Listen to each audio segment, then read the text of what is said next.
지난 한 주를 뜨겁게 달구었던 이야기가 있습니다. 유니스트의 김경록 교수팀이 삼진법 반도체를 세계 최초로 대면적 웨이퍼에서 구현해냈다는 것이죠. 이 이야기가 간혹 삼성에서 삼진법 반도체를 개발했다, 이런 식으로 보도가 되는 경우가 있는데, 물론 연구를 지원하고 자신들의 팹에서 이 내용들을 구현해낸 삼성의 역할도 평가절하되어서는 안 되겠지만, 사실은 이 이름들이 먼저 주목을 받아야겠죠. 이제 이 이름들이 만들어낸 멋진 성취에 대해 설명하기 위해 먼저 시모스에 대한 이야기부터 시작해볼까 합니다. 여기 이분의 성함을 아시는 분 계신가요? 모스펫의 아버지 강대원 박사님입니다. 강대원 박사님의 이 모스펫 덕분에 현재의 반도체 시대가 열렸다 해도 과언이 아닌데요. 이 모스펫의 구조를 들여다보면 이 이름에 대한 어원을 찾을 수 있습니다.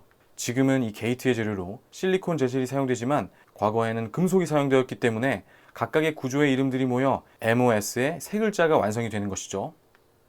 이 모스펫은 평상시에는 전류가 흐르지 않고 이 게이트에 특정 전압 이상이 걸려야 전자가 이동하고 전류가 흐르게 되는데요. 여기서 이 특정 전압을 문턱 전압, 그리고 이렇게 전자들이 이동하는 통로를 채널이라고 하죠.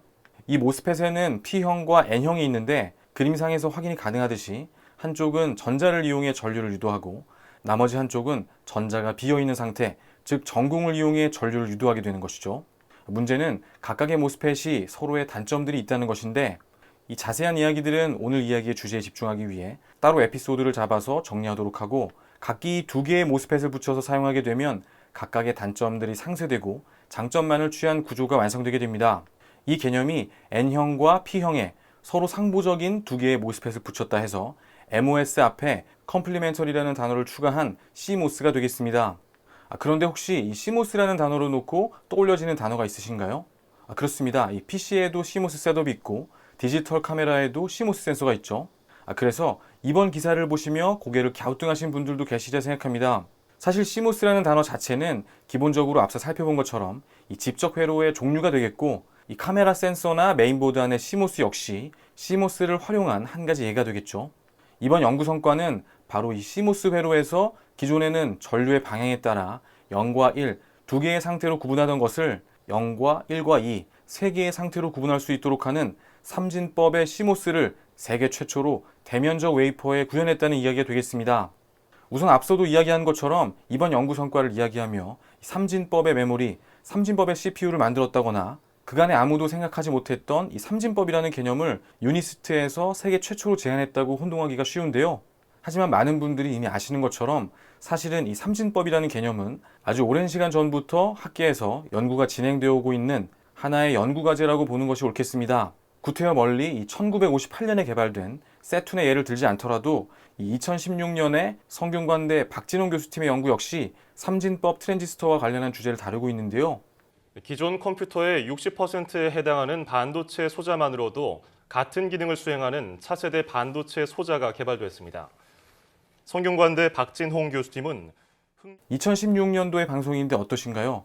지난주에 나온 방송과 거의 내용이 일치하죠. 따라서 삼진법이라는 단어 자체도 이번 연구와 관련해 매우 중요한 부분이지만, 이번 연구 성과의 의미를 더욱 제대로 평가하기 위해서는 기존의 방식들과 어떻게 다른지, 삼진법을 어떻게 구현하였는지에 초점을 맞추면 좋을 것 같습니다.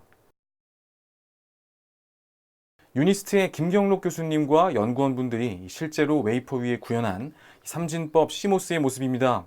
기존의 P형과 N형의 모스펫이 결합해 있는 구조의 이 CMOS의 형태 그대로의 모습이죠.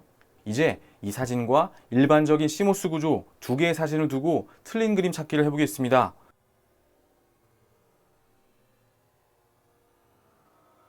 어느 부분이 다른지 찾으셨나요? 우리가 보통 메모리 반도체의 한계 혹은 미세화의 한계를 이야기하며 떠올리는 것이 있습니다. 이미 여러 번 에피소드를 통해 정리한 내용, 바로 문턱 전압을 인가하지 않았는데도 절연막을 넘어 전자가 넘어가 버리는 양자 터널링 현상입니다.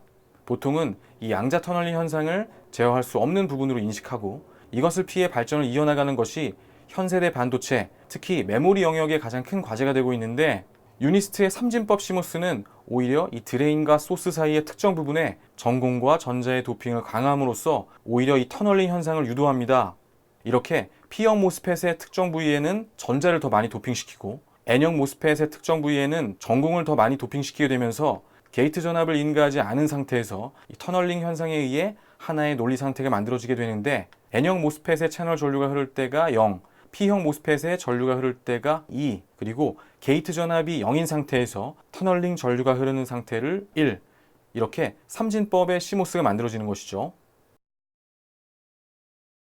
이번 연구를 두고 1000일 동안 충전을 안 해도 되는 시대가 열릴 것이다라는 부분에 이 보도의 초점이 맞춰지게 되면서 어떤 분들은 내가 삼진법에 대해서 잘 아는데 실제로는 구현이 될지는 미지수이다, 이렇게 말씀하시는 분들도 계시는데요. 그럼 이 인터뷰 내용이 거짓이란 말이냐, 이렇게 반문하실 분들도 계시겠지만 이 인터뷰 내용을 해석함에 있어서는 이 앞에 다음과 같은 단서가 있다는 점을 잊지 말아야겠죠. 사실 앞으로 어떤 제품들을 만들어내느냐는 사실 또 다른 차원의 문제가 되겠습니다.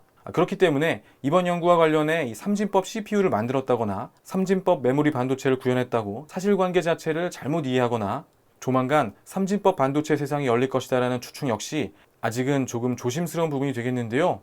물론 그렇다고 해서 이번 연구 성과가 평가절하되어서는 안 되겠습니다. 이번 연구의 의미와 관련해서는 이 앞부분이 아니라 이 문장의 뒷부분의 이야기들에 먼저 주목을 해보면 좋을 것 같은데요. 기존의 이 삼진법 트랜지스터 컨셉들은 현재 사용되는 CMOS와는 조금 다른 새로운 구조를 제안하거나 그것을 위한 새로운 공정이 필요했습니다. 물론 이 CMOS 구조를 그대로 이용하는 경우도 있었지만 그럴 경우 한 개가 아닌 여러 개의 트랜지스터를 활용하는 그런 방법들을 통해 구현했기 때문에 실제로 그것을 통해 삼진법 반도체를 구현했다 할지라도 얻게 되는 이익들이 다소 상쇄되는 문제가 있었죠.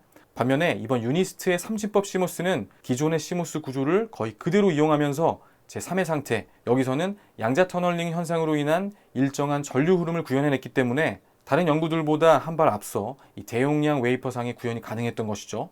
이 이야기를 먼저 나눈 후에서야 대용량 웨이퍼 위에 구현했다는 문장 앞에 세계 최초라는 단어들이 제대로 된 의미를 찾을 수 있게 되겠습니다.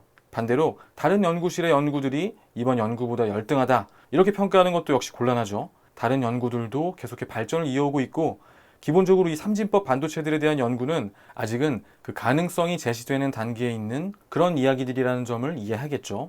이번 연구 역시 마찬가지입니다. 이번 연구가 대단한 내용이라는 것에는 공감하지만 많은 사람들로 하여금 조만간 기성의 반도체 제품들이 무용지물이 되는 새로운 세상이 열릴 것처럼 이해하게 만들어서는 안 됩니다. 아직은 변화보다는 그 가능성에 더 주목을 해야 할 단계가 되겠죠.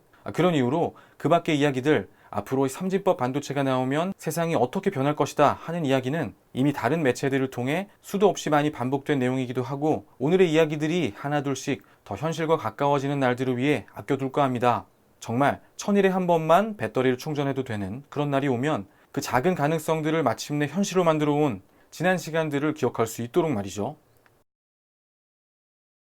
윈도우즈 업데이트를 할 때 마주하게 되는 로딩바, 이 로딩 시간이 99에서 100으로 넘어가는 이 짧은 한 칸에 모든 기다림의 의미가 있는 것처럼 느껴지지만 사실은 0에서 1로 넘어가는 한 칸과 50에서 51로 넘어가는 한 칸, 그리고 99에서 100으로 넘어가는 한 칸 역시 모두 같은 1%라는 것, 오늘의 에피소드를 준비하며 떠오른 이야기인데요. 세계 최초라는 단어가 아니라도 당장 몇 년 안에 만날 수 없는 조금 시간이 걸리는 이야기라도, 그래서 그런 단어들로 포장되어 있지 않으면 그저 평범하게만 느껴질 수도 있는 이 이야기들이 더 많은 사람들의 주목을 받을 수 있도록 가젯서울도 이 위대한 이야기들을 전하는데 더 많은 노력을 기울이도록 하겠습니다. 행복한 한 주 보내십시오. 시청해주셔서 감사합니다.